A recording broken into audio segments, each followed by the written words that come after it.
when we have a proliferation of these cell phone video spectacles of cops shooting Black people in the back as they run away from the cops with their hands up, and there's a question of whether or not that particular police officer will be held legally culpable.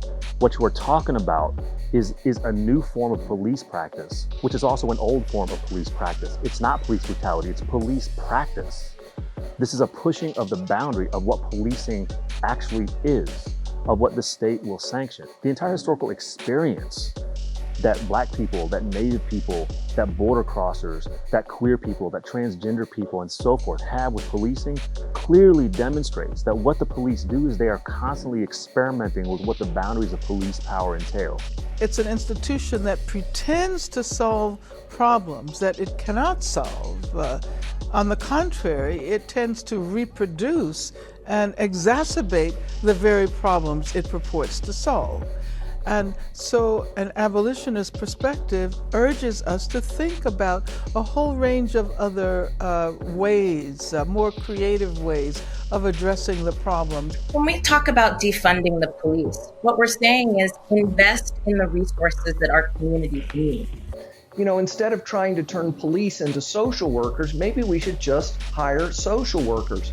We should let communities identify the kinds of public safety challenges that they have and give them a chance to develop non-punitive, non-coercive solutions to their problems, rather than turning them over to a force that has often not really acted in their best interest and that relies primarily on tools of violence and coercion to get things done. And it's not about tomorrow we flip some switch and there are no police. This is about a gradual, evidence-based process.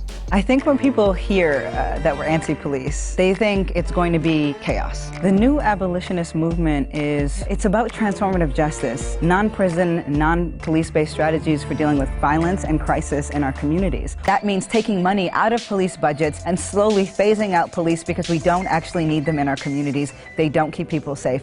So, how do we imagine justice in a very different context? Justice that's not based on vengeance, but justice that's made on repairing the relationships that are damaged through harm. The bare bones way I describe transformative justice to just anybody that I meet randomly is that it's a way of responding to violence and harm without creating more violence and harm. It is a way to respond to violence within our own communities, which feels really important, so it's not this kind of missionary thing, in a way that doesn't rely on violence and state and oppressive systems. And it also doesn't rely on normalized violence and systemic violence, but that it also, most importantly, helps to create and cultivate the very things that we know help to prevent violence. So things like resilience, safety, healing, connection, all of those things.